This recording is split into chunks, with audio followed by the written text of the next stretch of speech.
Assalamu alaikum wa rahmatullahi wa barakatuhu. Hayakum Allah. Hi guys, and welcome back to another video. So in today's video, inshallah, I'm going to be taking you guys through an insight or an overall insight into what the 4 years of clinical medicine entail. So what do you necessarily do in these years? What do you study in these years, and where do you spend most of your time in these 4 years? So before we actually get into the specifics, I want us to take into account kwamba these 4 years are what is the bare minimum and the minimal requirement for you to actually complete this degree. So for several reasons, for several circumstances and several situations, you are, or like you could take longer into these 4 years and maybe do 5 or maybe 6. People say that, well, life, when you get into medical school, life doesn't stop despite everything. Life doesn't stop. So many things could happen and so many things could take place, so that yani you don't complete the degree in the 4 years, but you actually take longer. I will give you guys a very good example ambao waqiya, yani it happened to us while we were in school in third year. In between second year and third year, COVID happened. And although we continued learning, alhamdulillah, we continued online learning and we did online classes and online exams, we couldn't go to the hospital. So that situation particularly, yani we were not able to go to the hospital during that time, and we had to take some time off into our curriculum.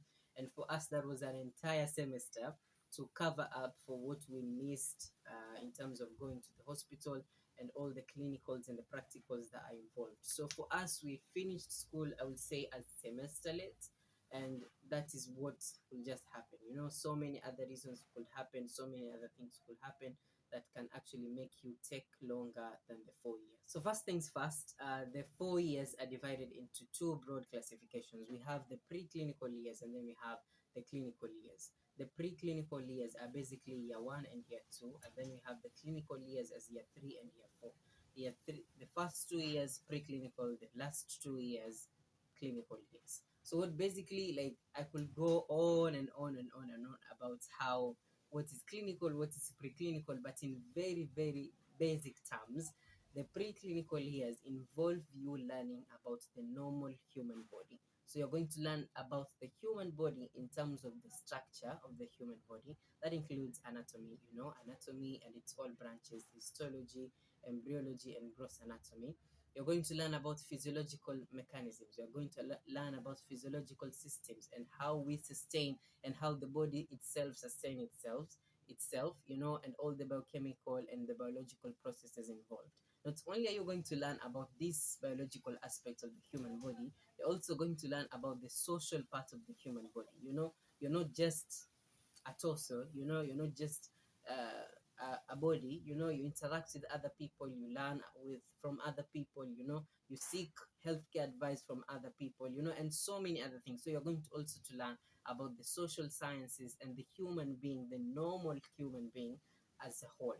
Now, when it comes to the clinical years, you learn about the problems that affect, the human body and the processes involved in terms of bringing the abnormal human body back to its normal human, back to the normal processes. So that is what, in the most basic of terms, the medics in here actually cringing at why I explained this in that manner. But like, for those of you who are not medics, like, this is the simplest way to put it out here. You're learning about the normal human body, and then in the clinical sciences, in the clinical phase, you're going to learn about the abnormal human body and the processes involved into bringing the abnormal human body back to its normal state, or like close to normal.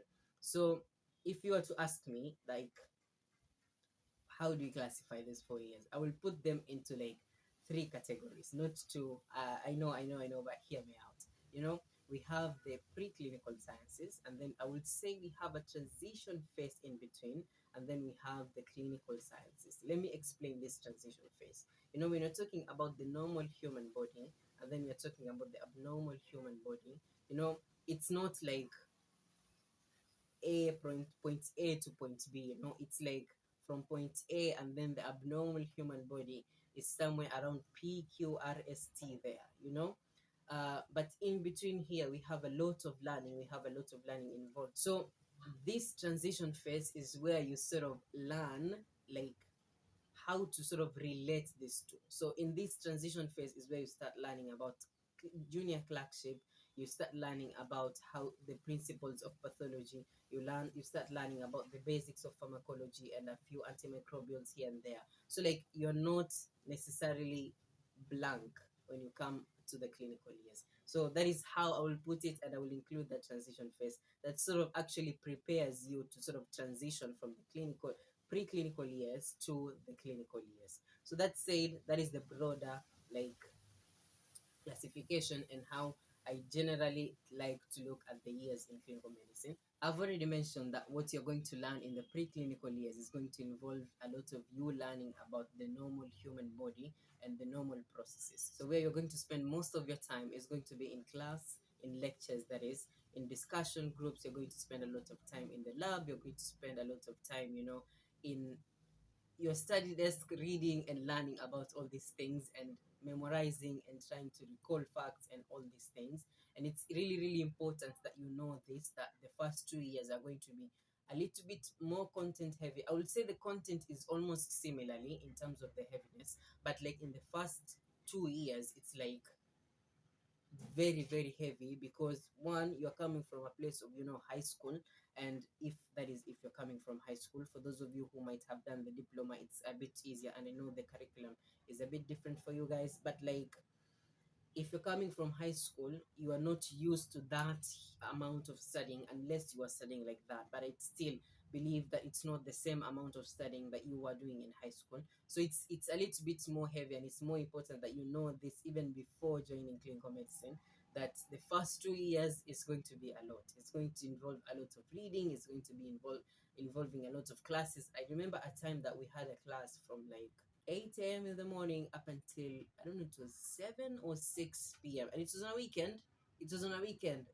For normal days, Monday to Friday, that is totally okay to have that. But like on the weekend, it was on a Saturday. And I remember that because we were doing like a lot of catching up and like, there was a lot of content to be covered, and this particular like unit was anatomy, of course. And a lot of these things are going to involve you reading, discussing with your friends, and spending a heavy, heavy, heavy amount of time in your books. So compared to the clinical years, again, we are going to divide your time in terms of like you're going to still have the classes. Like our schedule looked like this: we had classes from like 7 a.m. to 9 a.m., and then we had the hospital from 9 a.m. to around 2 or like 4 p.m. Most of the time it went up to around 5 p.m., and then we had a class from like 6 to 7, or like 7 to around 8, or like anywhere after like 5 p.m. we had a class, or like 2 to 4.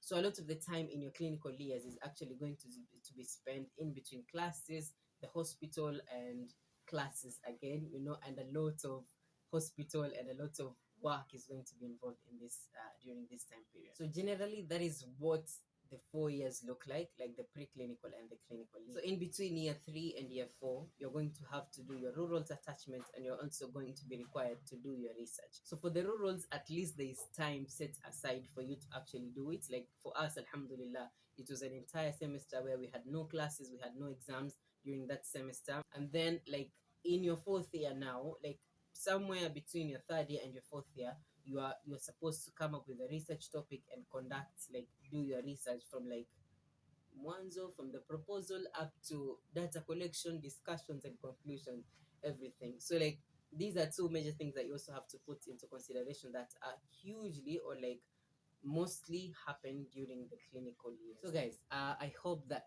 this video provided a bit of an insight into what the 4 years of clinical medicine involved. Where do you spend most of your time? What do you learn, and what do you do? And if you have any questions that you want me to address, or like make videos about the 4 years of clinical medicine, please leave them in the comment section down below. And that's it for this video. Thank you guys for sticking around, and I'll see you guys in the next video. Assalamu alaikum.